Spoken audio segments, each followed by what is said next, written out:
క్రీస్తు ప్రభునందు ప్రియ సహోదరి సహోదరులారా, మనం ఈ తపః కాలంలో 3వ వారంలో బుధవారంలో ఉన్నాం. ఈనాటి సువిశేషాన్ని మనం చూసినప్పుడు మత్తయి శుభవార్త 5వ అధ్యాయం 17వ వచనం నుంచి 19వ వచనం వరకు మనం దేవుని వాక్యాన్ని ఆలకించాం. పరలోక రాజ్యం చేరుకోవడానికి దేవుడు ఇశ్రాయేలు ప్రజలకు సీనాయి పర్వతం వద్ద మోషే మధ్యవర్తిత్వంలో ఇచ్చినటువంటి ఆజ్ఞల ఆధారంగా పరిసయ్యులు, ధర్మశాస్త్ర బోధకులు, యూదుల రబ్బాయిలు 613 నియమాలను ఏర్పాటు చేసి నీతిమంతమైన జీవితం జీవించి పరలోక రాజ్యంలో అడుగు పెట్టాలి అని అంటే ఈ 613 నియమాలను నిష్టగా పాటించాలి అని చెప్పి వాళ్ళు వాదిస్తూ బోధిస్తూ ఉన్నారు. అలాంటి సందర్భంలో యేసుక్రీస్తు పరలోక రాజ్యం చేరుకోవడానికి మనం ఎలాంటి మనస్తత్వాన్ని, ఎలాంటి నియమాలను పాటించాలో, పరలోక రాజ్యం చేరుకునే వాళ్ళు ఎవరో స్పష్టంగా తెలియచేస్తూ ఉన్నాడు. క్రీస్తు ప్రభుని యొక్క బోధలో నిజంగా గొప్ప విప్లవాన్ని తీసుకొని వచ్చాయి. అసలు యూదులు 613 నియమాలను ఏర్పాటు చేసి ఇవన్నీ కూడా దేవుడు ఇచ్చినటువంటి ధర్మశాస్త్రమని, తోరా అని వాళ్ళు పిలిచారు. ఈ ధర్మశాస్త్రం నిజానికి సామాన్య ప్రజల జీవితంలో మోయలేని భారంగా మారిపోయింది. ఇలాంటి సందర్భంలో యేసుక్రీస్తు ఈ ధర్మశాస్త్రం వెనుకాల దాగి ఉన్నటువంటి, అసలు ఈ ధర్మశాస్త్రానికి పునాది అయినటువంటి 2 నియమాలను చాలా స్పష్టంగా వివరించాడు. యేసుక్రీస్తు ముందు వచ్చిన ప్రవక్తలు సహితం ఈ ధర్మశాస్త్రం వెనుకాల దాగి ఉన్నటువంటి, ఈ ధర్మశాస్త్రానికి మూలస్తంభమైనటువంటి 2 నియమాలను ప్రజలకు వివరించారు. అవేమిటి అనంటే దైవ ప్రేమ, సహోదర ప్రేమ. మీరు దేవుని యందు ప్రేమ కలిగి నీ పొరుగువాడి ఎడల నీవు ప్రేమ కలిగి జీవించినట్లయితే ఈ ప్రేమపూరితమైన జీవితం ధర్మశాస్త్రాన్ని నెరవేర్చినట్లుగా చేస్తుంది. ఆ విధంగా నీవు దేవునికి ఆమోదయోగ్యమైన వ్యక్తిగా మారుతావు, దేవుని రాజ్యాన్ని నువ్వు సొంతం చేసుకోగలుగుతావు అని చెప్పి ప్రవక్తలు సహితం బోధించారు.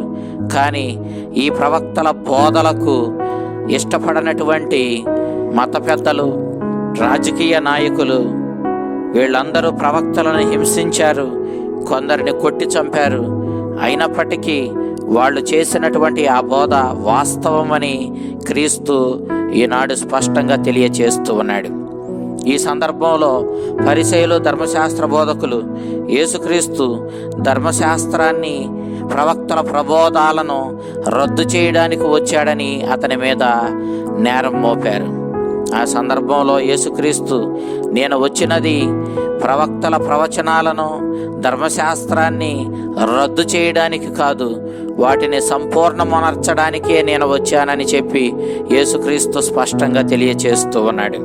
పూర్వ నిబంధనలో మనం యిర్మీయా గ్రంథం 31వ అధ్యాయం 31వ వచనం మనం చూసినప్పుడు దేవుడు ఒక నూతనమైనటువంటి నిబంధనను ఏర్పాటు చేస్తాడని, ఈ నిబంధనకు మోషే వంటి మధ్యవర్తులు ఎవరూ ఉండరని, ఇక ఈ నిబంధనను స్వయంగా దేవుడు ప్రజల హృదయాల మీదే రాస్తాడని, తద్వారా ప్రజలు ప్రేమ నిబంధన కలిగి అటు దేవుణ్ణి ప్రేమిస్తూ అదే దేవుణ్ణి తన పొరుగువాడిలో చూచి ఆ పొరుగువాడిలో ఉన్నటువంటి దేవుణ్ణి ప్రేమతో ఆదరిస్తూ దైవ ప్రేమ, సహోదర ప్రేమ కలిగి జీవిస్తారని, ఇక ఈ ఒడంబడిక, ఈ నిబంధనే మానవాళికి శిరోధార్యం అవుతుందని యిర్మీయా ప్రవక్త చెప్పినటువంటి ఆ ప్రవచనం మనకి ఇక్కడ గుర్తుకొస్తూ ఉంది.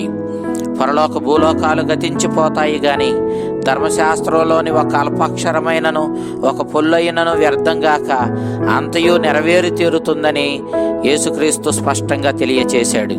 తాను ఈ లోకానికి ధర్మశాస్త్రాన్ని, ప్రవక్తల ప్రవచనాలను రద్దు చేయడానికి రాలేదని, వాటిని పరిపూర్ణమనర్చడానికి వచ్చానని చెప్పాడు.